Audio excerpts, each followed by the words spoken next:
Again, thank you all for attending the first ever NEMSTEM conference.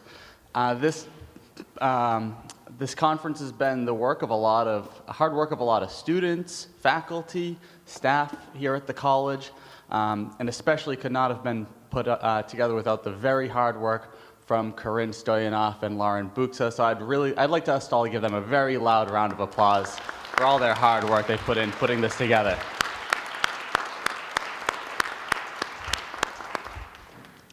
So at this time, I'd like to invite to the podium for some welcoming remarks to the college, the Dean of STEM and Education, Laura Rubin.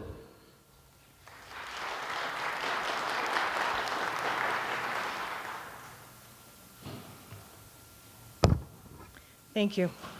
Good morning. On behalf of North Shore Community College, I'd like to take this opportunity to welcome our guests from the STEM industry. We're so happy to have you here, as well as our audience of faculty, NSCC students, our partner students, as well as our many academic colleagues and community partners. We've recently been reminded of the power of Mother Nature with these two big nor'easters. Today, we're going to focus on the power of technology and what it can do in the hands of innovative people, and how that has and will continue to greatly impact the progress of humankind. To my students who are out there, you know who you are, right? It's going to be up to you going forward to take what you learn and to make the next giant leap. Thank you all for coming today. We welcome you, and we hope that you enjoy the day.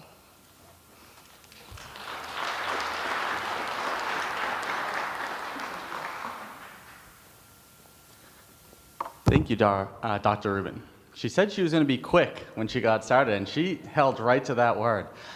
So next I'd like to welcome for some opening remarks the co-founder and partnerships director of Mass Robotics, the first and largest robotics AI startup escalator in the world. Before that, he was the strategy, research, and business development director of Vecna Technologies, where he supported the development of the company's first robotics research and development strategy, funding, and commercialization activities.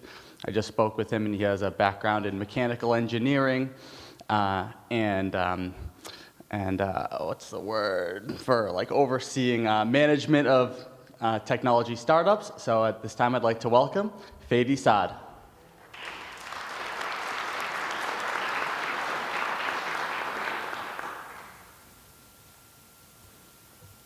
Good morning, everyone. This is an interesting introduction.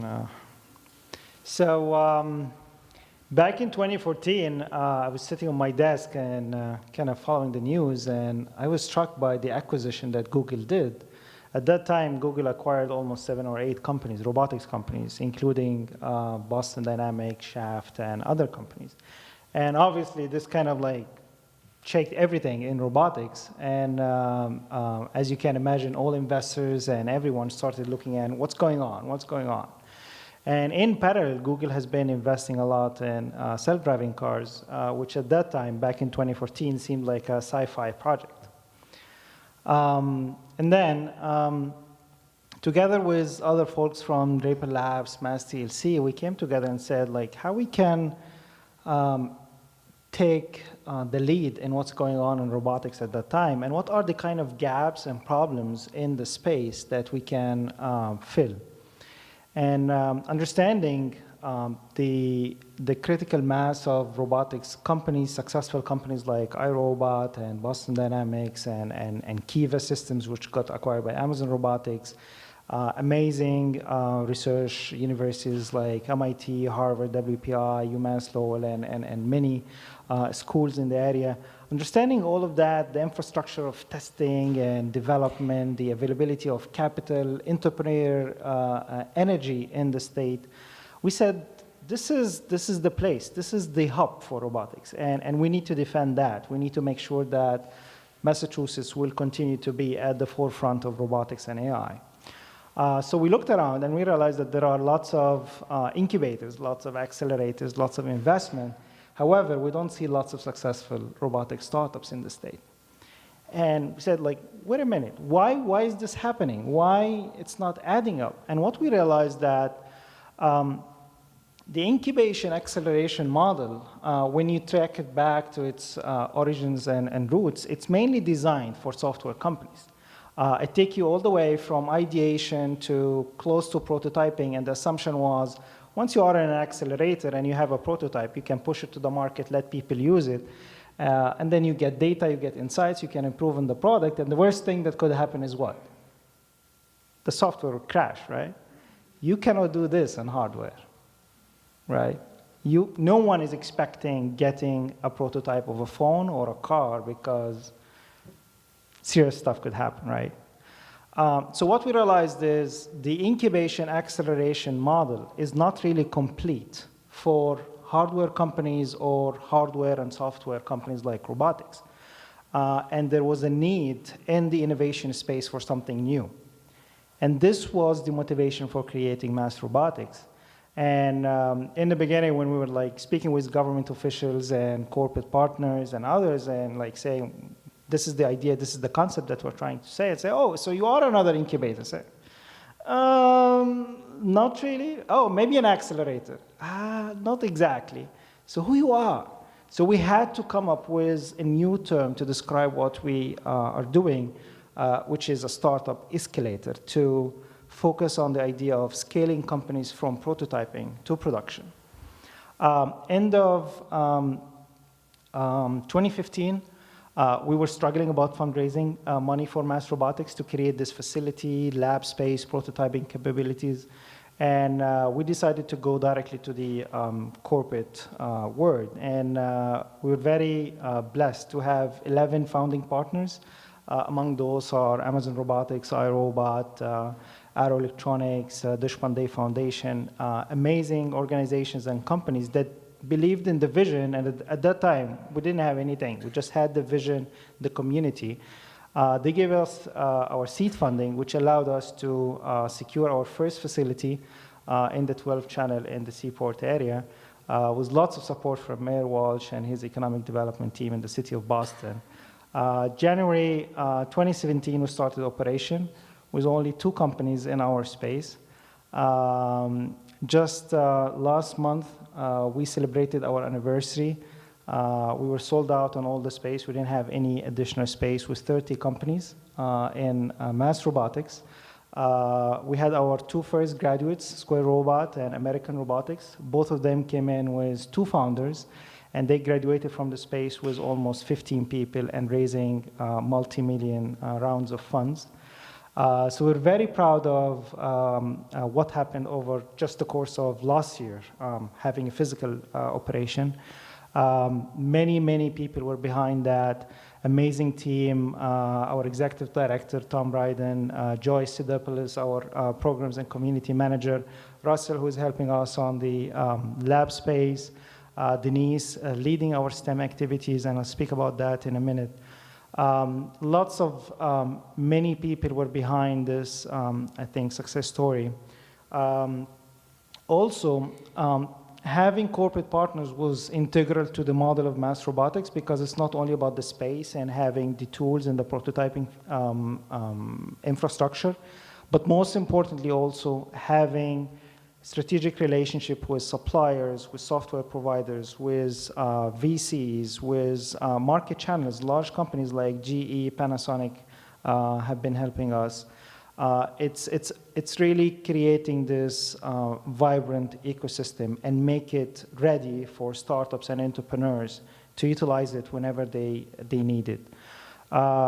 STEM has been a core part of mass robotics from day one.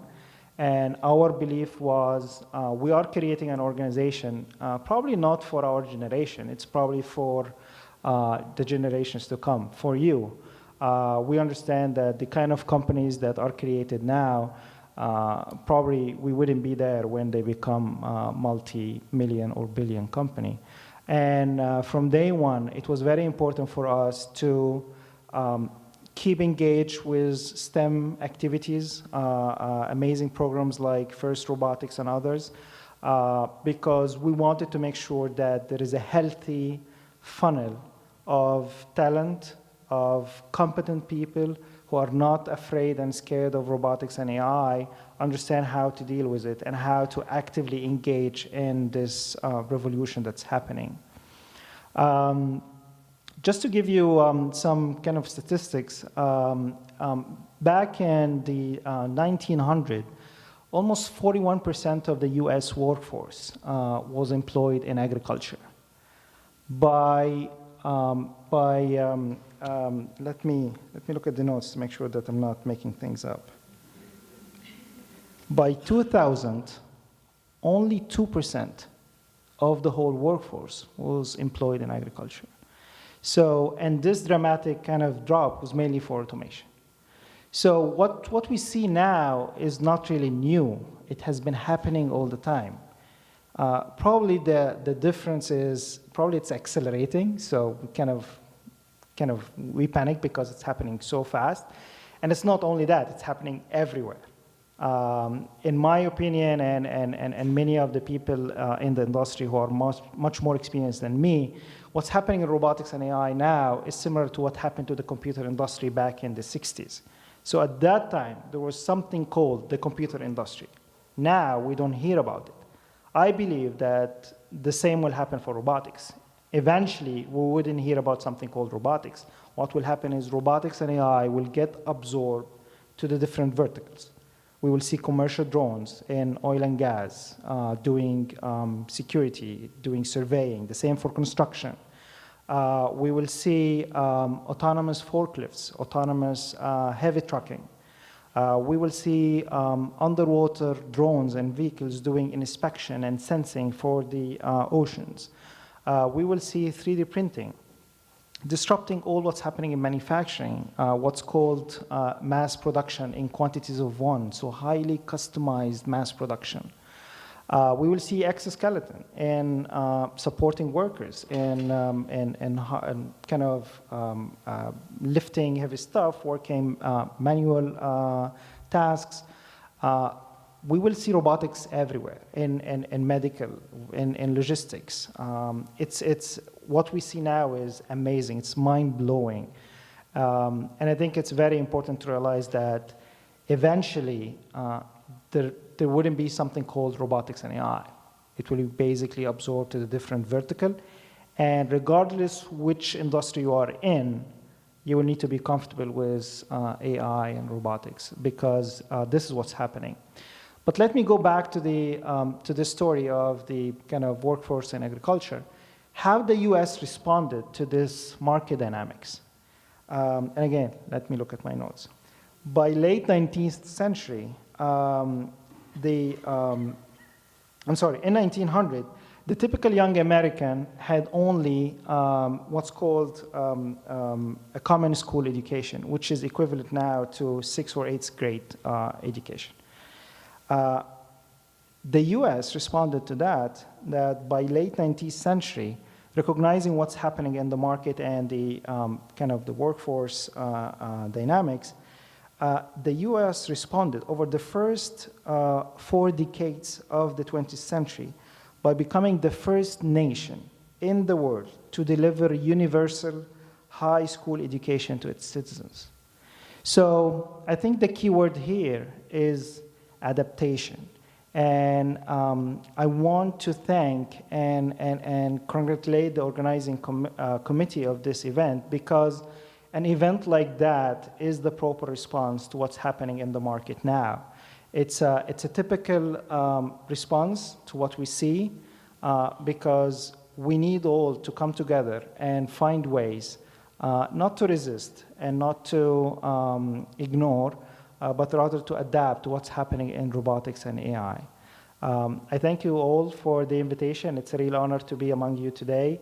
And I'm looking forward to hear from Laura in one of the leading drones company in the state that we're very proud of. And we have an amazing industry panel that will give you more perspective about what's happening in the industry. And I encourage you to ask all sorts of questions, no matter how silly they are, because this is the only way to understand and to grow. So thank you again, and I wish you a very successful conference, and we'll be happy to be working with you in the coming few months. Thank you.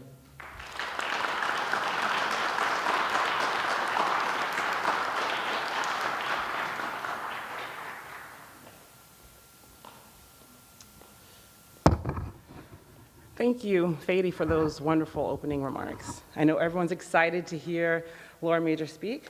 My name is Sonia Gamby. I'm a chemistry professor here at North Shore Community College, and I'm so excited to be able to introduce Laura Major, and not just because she's a fellow Rambling Wreck from Georgia Tech. Right. Laura has an MS in aeronautics and astronautics from MIT, as well as a BS from Georgia Tech. She has more than 20 technical publications, and many of us in the room knows what an amazing feat that is. And she is currently under contract with Princeton Press to write a book about the expansion of robotics from the industrial applications to our everyday lives, as Fady was describing. Okay. Laura Major is currently the Vice President of Engineering at Sci-Fi Works, which is the leading, tethered drone company. Okay. Previously, she led the Machine Intelligence and Human-Computer Interaction Division at Draper, where she received both the Innovation Award and, importantly, the Mentoring Award. Recently, she was honored by the National Society of Women Engineers with the National Emerging Leader Award, and she has also been named among mass high-tech, women to watch, Please join me in welcoming Laura Major to the podium.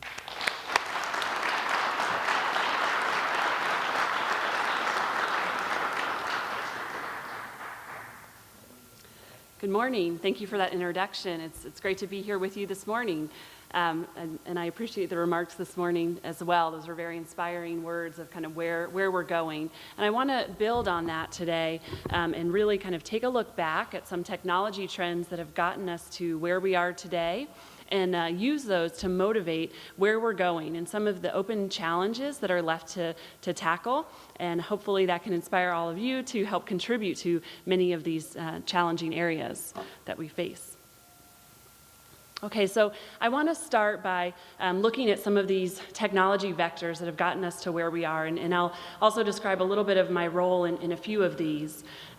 So first, my career has spanned from the time before we had smartphones, so flip phone to smartphone, which really, brought a big change in society. We went from, having to open a laptop and start it up to get access to the internet, to now having it in our fingertips, and to having it, with us, access to information around us all the time. And so if you really look back in time, a lot of this revolution started with the iPod. One of the key innovations that led to where we are today is the emergence of user experience, and how critical this is to get people, regular people, to be able to adopt and use the power that technology can provide them at scale and in their everyday lives. So with the iPod, first came out in 2001. Before this, digital music technology was already available, but nobody was using it. And that's because we all had our CD collection, and no one knew quite how to turn that into digital music and MP3s and get it onto these different devices. There were a ton of them in the market, but again, nobody was buying them. And Apple really cracked that nut by investing in the user experience and the user design, creating the iTunes store, a marketplace where people can go and get access to to music and load it onto their devices. Another innovation that came along was really in the creating mobile operating systems. So again, the leaders in this were Apple and also Google with Android operating system, so that you don't have to sit and wait for you to start up your phone, give it a good 30 seconds to wake up and ask you if you want to update everything. So that really led to the broad adoption of smartphones. And then I was lucky enough to be able to contribute to taking this technology into the hands of our soldiers. So again, in the past, they were using laptop-type technology with standard operating systems that we use for writing papers or doing analysis. They were using that in the battle space. It was a shrunken down version that could fit on their chests.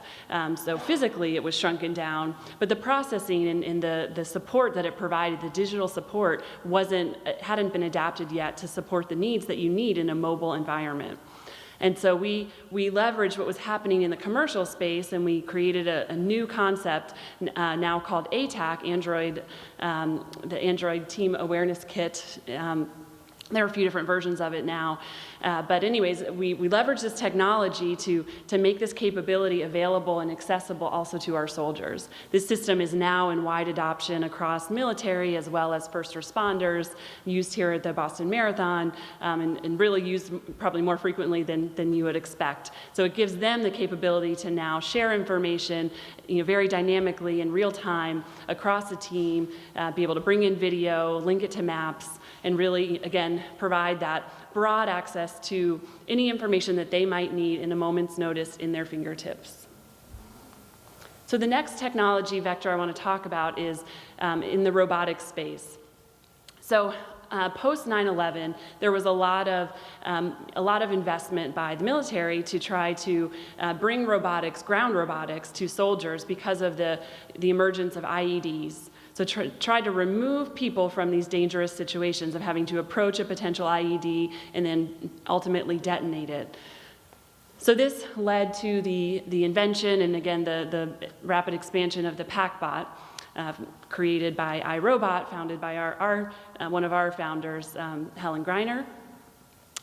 And then there has also been a lot of development in the UAV space. Again, there's a military history behind it, but it started to make its way into the consumer world around 2013. So if you look at CES, the Consumer Electronics Show, as one data point, 2013 was the first year that a quadcopter was actually present at that event. And now we've seen the growth of a lot of drone companies. Many have come and gone, and the market's starting to settle out. Last year, I joined Sci-Fi Works, and that's the final robotic system presented here, which is a brand new way of bringing robotics to a user. So this idea of a tethered drone system is really critical because these personal, robotic systems and UAVs really focusing in on the multi-copters have a real limitation that isn't widely talked about, which is power. These systems can only stay in the air for about 20 minutes at a time. And anything you're trying to do, even if it's take video of of a large event, a wedding or a graduation, usually requires more than 20 minutes in the air. You have to take off, you have to get to where you want, position to where you need to get to capture the data you want, and you have to save enough power to get home. Well, the tethered technology really solves this problem. So it's a very small wire. It's almost, you can't really even see it once it's in the air. And it allows our system, which is about 4 feet wide, so it's large or small enough that a person can handle it, set it up, deploy it, allows it to stay in the air, even though it's got this small form factor, for hours, even days. We regularly do flights that last, up to a week long, and we've had missions that have had continuous flight for over 10 days.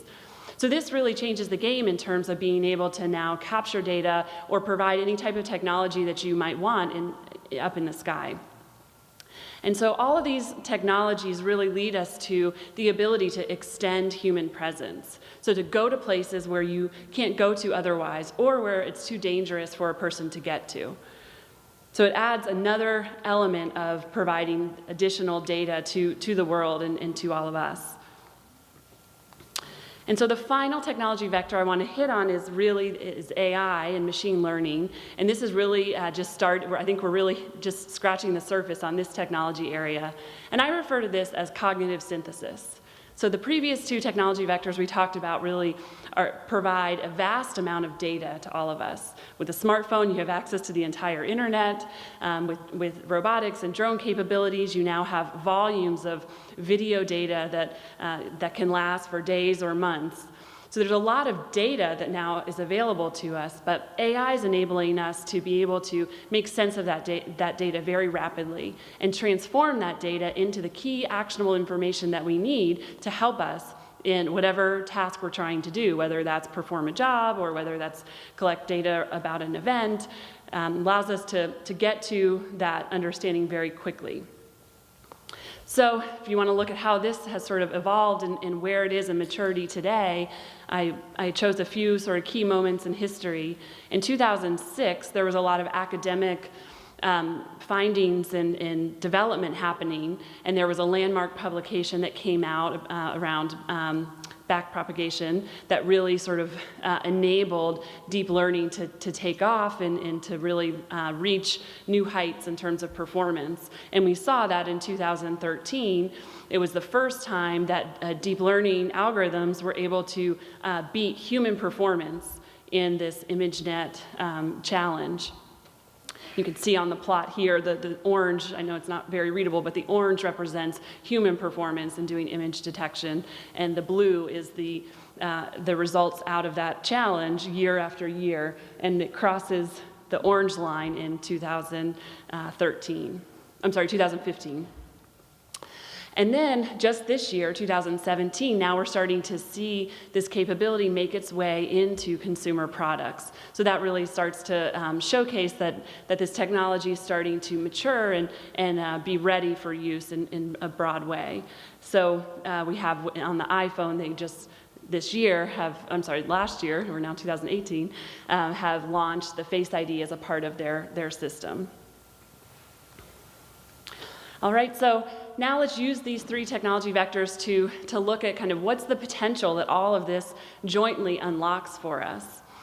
So first, increased visibility and increased safety. So by providing all the data that we need and at our fingertips, it's now, possible to give the perspective that you need at any given moment in time. So if we look at all the things that are happening with the mass shootings out there, having this capability and being able to go somewhere that's unsafe for a person to go to very quickly, very rapidly, and get the information you need to take the correct action swiftly is really important. We look at the Las Vegas shooting, having a tethered drone that could be launched immediately and provide full coverage as long as you need it really, again, unlocks a new potential improvement in public safety. There's also, the military has had a real focus on investing in robotics to try to remove people from dangerous situations, such as IED exploration and ultimately detonation. And so now, we have the potential to bring that into industry as well. So rather than having to send a person in to inspect a large petrochemical facility, which has a lot of hazards associated with that and a lot of health concerns, you can now arm that person with one robotic system or a fleet of robotic systems to send that in on their behalf, and they can stay outside that facility and collect the data, make decisions based on that data, and really be able to, again, protect their own safety, but still complete the job at hand. And then finally, we're seeing a lot of buzz right now, and I think we're, again, just on the cusp of a real revolution in the mobility of people and goods. So you hear of drone delivery at our doorstep. We're hearing of drone taxi services, and really there's a lot of possibilities that are very close, that we're going to see in our lifetimes. So with each of these possibilities, there are also a number of very large challenges that we need to tackle. So with the first two, the key is to be able to leverage the robotic systems and the AI technology within ecosystems that we already use.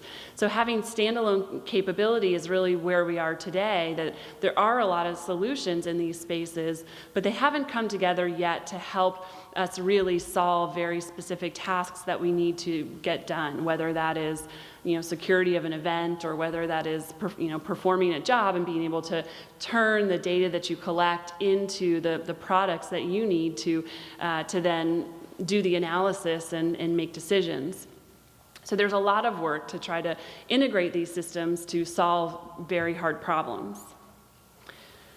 And in the revolution that we're seeing with mobility, there's really a large open challenge around providing safe integration of this technology into the world around us, into whether it's people interacting directly with these systems or people just being surrounded by these systems because of how pervasive they are starting to be.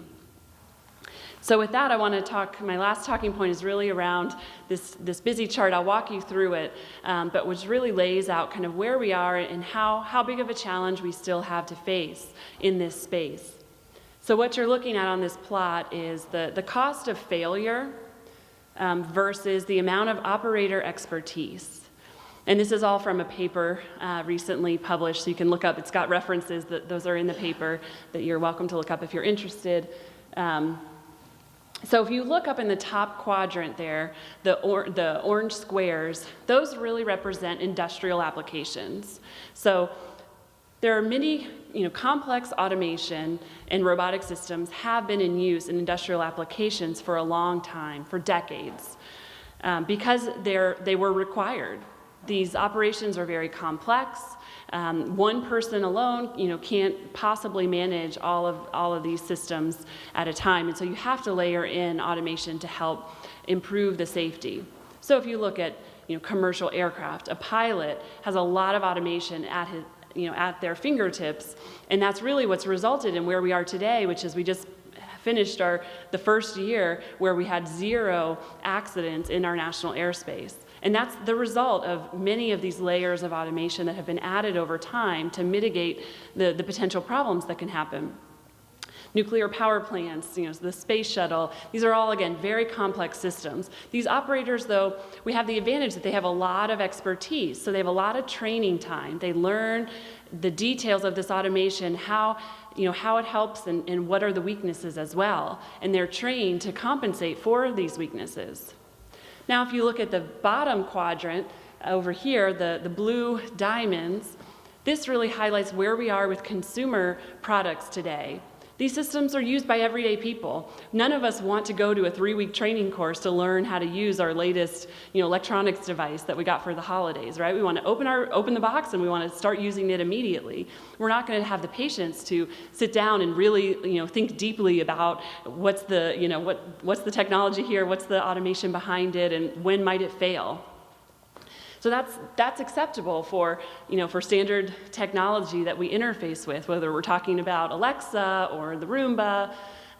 We don't need to understand all the weaknesses. If it fails, nobody's going to get hurt. Nobody's going to, there will be no major negative consequences. But that's changing. So we're starting to see autonomy make its way onto our roads. We're having self-driving cars. Many people already have layers of automation in their own vehicle that they're riding in. And we're starting to see, again, drone delivery, drones interacting, with many different bystanders. So as we see the shift of this technology from industrial applications, again, which are very controlled, very highly trained operations, into the everyday world, it opens up new safety challenges. So we need new design approaches, we need new procedures, we need new regulation and new environmental changes to really make it possible to shift this technology into our everyday lives. So I leave you with that open challenge that, again, as we start to see the green triangles here emerge, there's many new opportunities it opens up. Hopefully someday, we just cleared our first year of Safe Skies. I hope that in the future, self-driving car technology and AI bring us the same kind of results on our streets. Imagine if in a decade from now we're able to say there were 0 automobile accidents this year. I mean, that's game changing. There's a lot of potential, but it requires new ways of thinking and approaching these problems.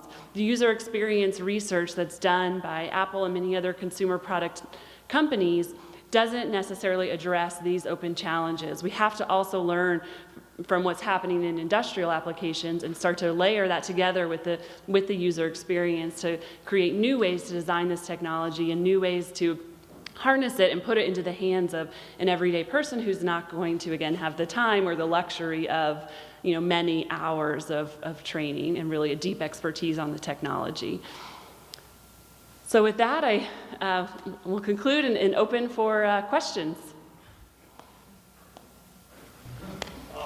I noticed you used the term ecosystems. Mm-hmm. My question is, with the development of all this technology, obviously you're needing more materials that are going to, I would assume, have a more major impact on literally like for mining and That's right. part acquisition.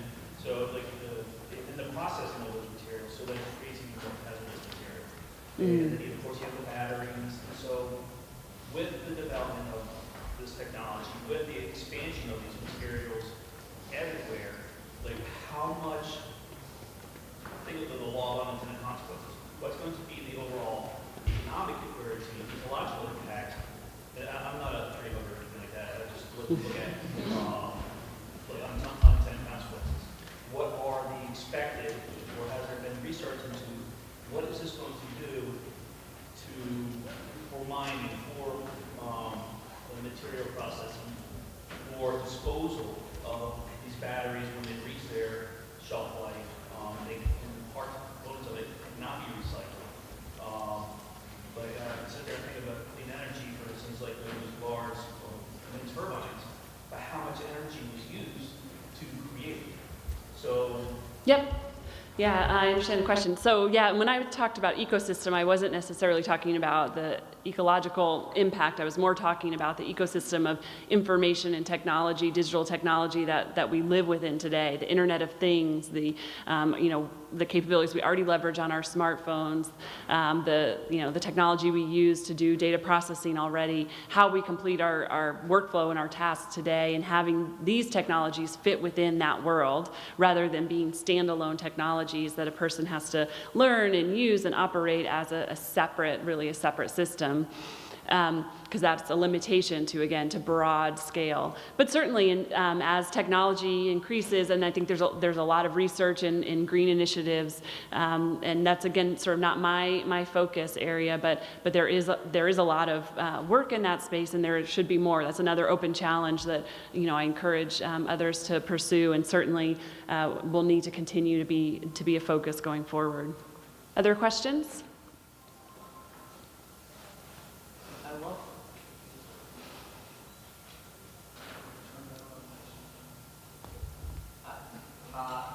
The slide that you had with that axis about the cost, could you pull that back up for a moment? Sure can. Could you talk about any specific products at Sci-Fi that you guys are producing and where they fit onto that graph? Absolutely. So for Sci-Fi, we don't operate in the big industrial applications like nuclear power plants and spaceships. We really are developing technology that a person can leverage and use to complete their jobs. But we do also operate in a space that there is training. So, for many of our applications, whether it's a security application or we also are using our tethered drone to provide expanded communications capability. So for instance, with cell phone towers, areas where there isn't enough infrastructure or where maybe there's a large event and so you need additional capability, you can use the PARC system to launch a radio and immediately be able to expand your communication range and capability. So these are industrial applications, but also where there's an element where you need a personal capability at your fingertips. You can't rely on large infrastructure. So we span sort of between the orange and the green here. where you definitely have a lower cost of failure, but you now have a little more training to build on. So I think we're really in the space that's driving more towards the green triangles, but where we still have that luxury of training to build on, but bringing this, what previously has been very large and costly and inaccessible technology, now making that more accessible to individuals. It's portable. It's, again, around 4 feet. You can install it without any tools. So it's very easy to set up and to launch. It's in the air within about 5 minutes of when you want to get it launched. So you're now able to get an asset up into the air within 5 minutes, where previously for military applications, for instance, you would have to call in air support or have a manned pilot bring a system in, and in event type applications, they would have had blimps in the past, which again require a lot of infrastructure. So it's really providing a new capability to these industrial applications that allows you to have this access readily available to you in a moment's notice.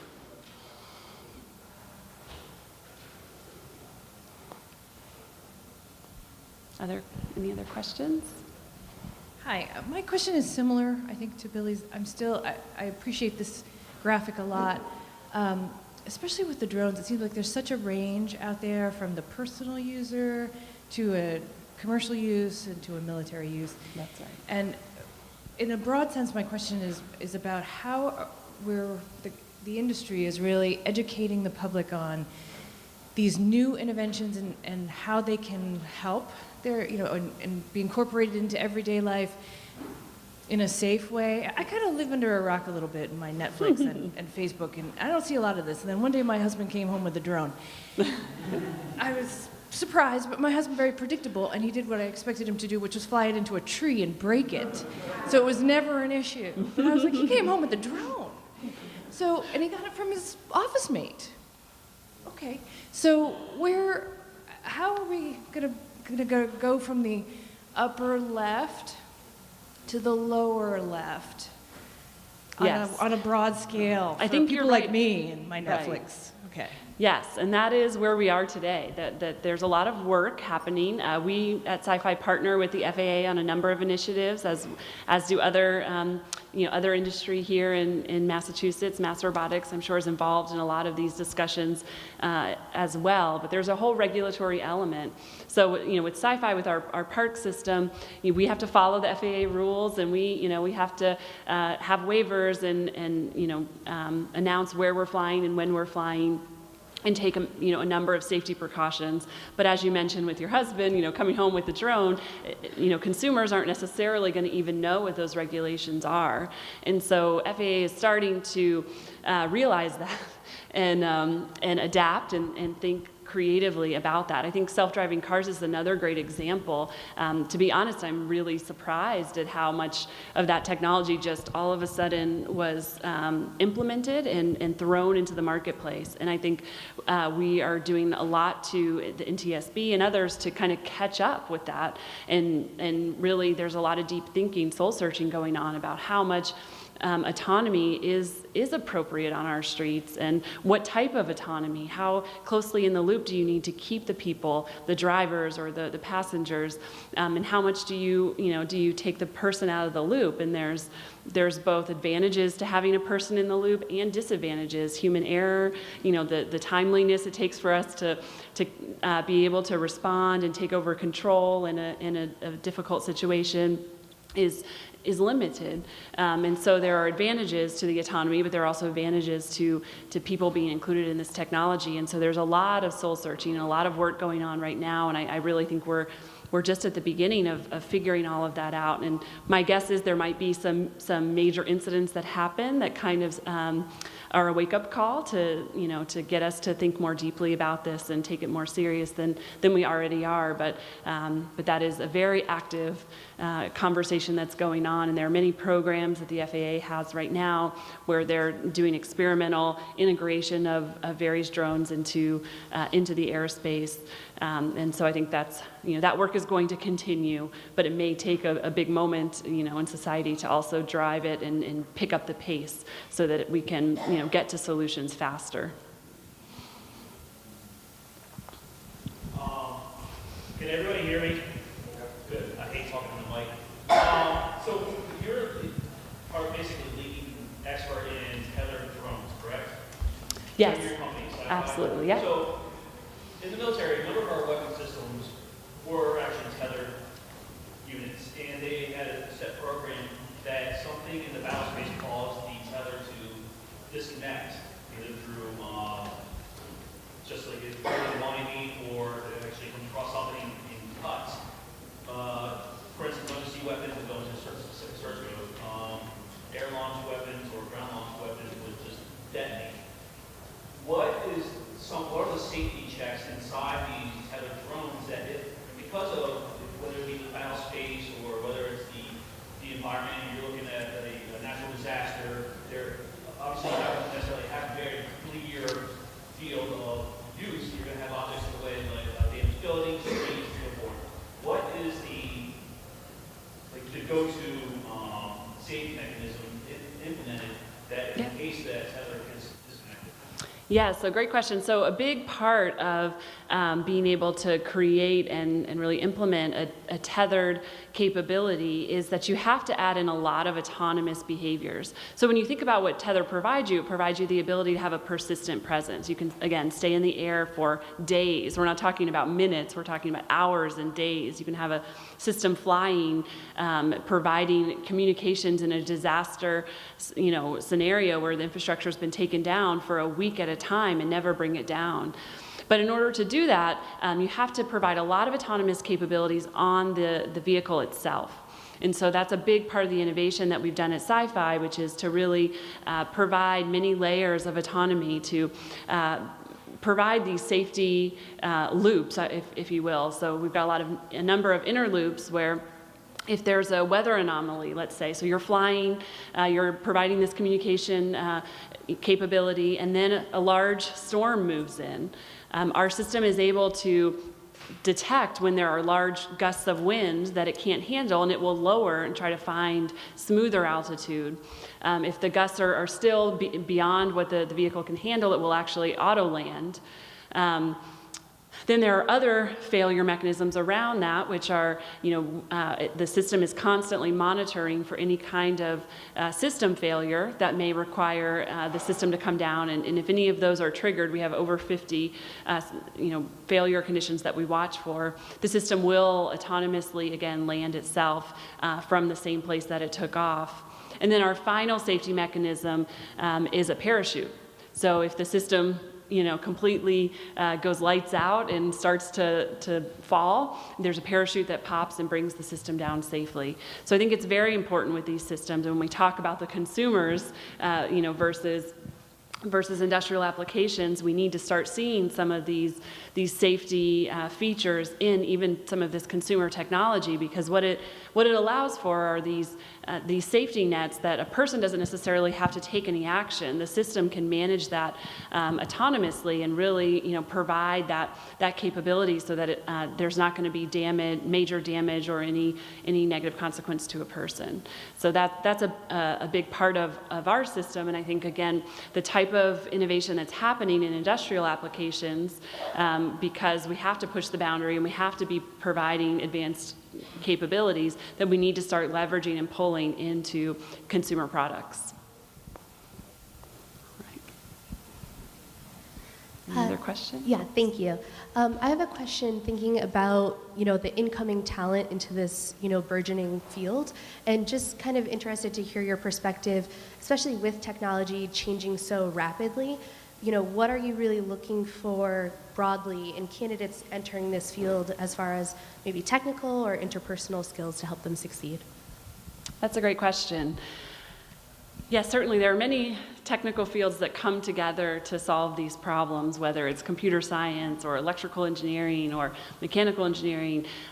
So we look for a broad, for different roles, for different, technical backgrounds. But I think you're right, the interpersonal is a big part. To solving these problems, something that I've seen has been a recipe for success is to bring together people who are willing and who want to collaborate on a team. These problems aren't often solved by one individual, at least not at scale and not in a way that's going to, again, have broad applicability across a large industry. You really need a team to come together to solve those problems. And so being willing to work with others, listen to other ideas, leverage those ideas, and be willing to sometimes be told you're wrong or have your work questioned. It's not personal. It's all about, trying to come together to come up with the right solution as a team rather than having individual focus on what one person might bring to the table. So I think that's a big part of success in this tech space where it is so multidimensional and no one person is going to have any of the right answers. So you have to bring teams together and be able to participate effectively within a team. Yes. Hi. I just wanted to ask, since we've already talked about some of the pathways you can go with this technology, such as the military and uses by people in their everyday lives, I was wondering what your guys' pathway was directed here, or like what do you plan on taking this? There's many fields such as medical and even regular business, so I was wondering what is your take on this whole situation? Yeah, so for sci-fi, the interest, and this is common, I would say, in advanced autonomous technology, the first interest was really by the military.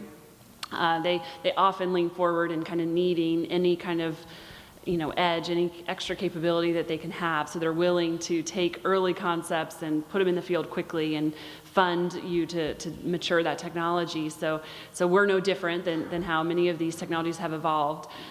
So we've started with military applications, but now we are seeing and expanding into many public safety avenues. So I think that's one, unfortunately, that's got a lot of attention right now with these mass shootings, being able to provide, whether it's law enforcement or homeland security, many different applications, Customs, Border, and Patrol, additional capability to be able to get broader visibility on a situation very quickly. And so that's something that we can provide, again, in their fingertips. They don't have to rely on an outside entity, a blimp, or a large, person-flown vehicle. They can have this. They can have it in their trunk or in the back of their truck, and they can pull it out in a moment's notice, and again get a broader view than they have. They can see around a building. They can see on the other side of a mountain.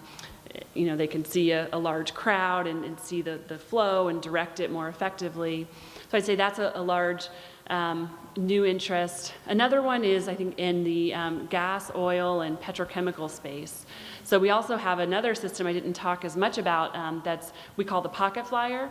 So this is a smaller system that doesn't fit in your trunk but actually in your pocket. So it's small enough to be body worn, and you can quickly take it out and launch it. And again, it's tethered, so it has long duration flight. You can have it out for hours.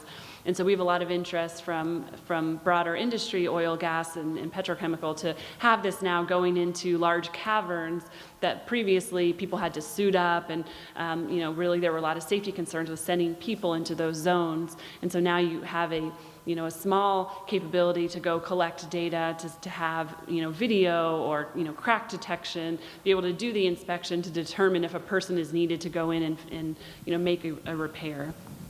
So those are kind of, I'd say, the areas where I think the first impact is really going to come. Hello. Hi. You talked about the boundaries and where the technology broke through. In the early 2000s, Apple broke through with improving the UI, and latest your company breaking through with the power transmission, being tethered. In the industry now, I'd like to know where the current boundaries are. What's the next limitation that we're going to break through, and what our students would actually be working on to solve, like in the next, say, 10 years? Absolutely. So that was exactly where I was going with this. I think, the two key areas that I see, one is this, I think AI and machine learning and deep learning, I think they are still in their infancy. They're solving small problems right now, like image, recognizing a person in an image. And they're not even, they're doing better there, but it's still not perfect. But those technologies aren't yet being harnessed to solve larger problems. So you don't just necessarily want people in your pictures to be identified. You want a whole photo album to be created, that spans the course of your entire life, and that maybe, even identifies events, or there are public safety examples as well, where you don't just want to have a person sitting behind a monitor watching video data. You want to actually be able to alert one person who's watching 10 screens that has full visibility of an entire event and all the different angles, and the parking lots, and the sidewalks, and the loading dock, and be able to see all of that and be alerted to when there's a problem, so they can direct their attention and more quickly take action. So I think, harnessing that technology and really maturing it to solve the system level problems is still, again, we're still in our infancy there. And then I think the other side, which is really what this slide is talking to, and what I'm focusing on for this book I'm working on, is how to safely transition all this technology into our everyday lives, and onto our streets, onto our sidewalks, areas where we're not yet well equipped to deal with, having unmanned systems that are making their own decisions, and we don't understand what they're doing. So there's a lot of capabilities needed to help communicate the intent of an autonomous system to somebody who maybe doesn't even know it exists, and be able to have it negotiate different situations. One of the recent examples, there was one of the Google self-driving cars that ran into a city bus. And it followed all of the right rules that it was programmed to follow, but what it didn't know was it was trying to yield into a lane where there was a city bus, and the city bus driver was driving along, but the driving was a little bit erratic. Now, you and I understand that on a city bus, the driver's got a lot to manage. There's people on board. They might be talking to them, still paying, up front. Also, it's a little bit jerky just by nature because of the way it's designed. But the Google self-driving car didn't know that. It hadn't been programmed for that kind of behavior. So it interpreted that jerkiness as the bus slowing down to yield and let the car come in. But that wasn't in fact what it was doing. It was actually speeding up. And so it took the action to merge into the lane and ran right into the side of the bus. Nobody was hurt, because luckily right now the self-driving cars are all sort of capped at, they're very conservative at the moment. So there aren't, as many, we're not seeing as many, catastrophic events happening, but it's a good example of where this kind of behavior that we all understand with each other, and it's sort of embedded. We don't even think about it. It's implicit to how we go about. We open the door for somebody, or just the way we interact with each other, and on the streets and on the sidewalks. Autonomous systems don't do that today, and so we need a way to merge this autonomous population that's evolving with people, with real people who do things differently. And so there are some environmental ways that you can structure around that. Maybe we need additional sensors on our streets. Maybe traffic lights need to not be traffic lights anymore. Maybe they need to be something different, to better negotiate between a person-driven car and an autonomous car. So there are many elements of that, but I think that's a very large unaddressed challenge area. So we just have time for one more question, if there are any. If not, let's please thank Laura Major. Thank you. Appreciate it.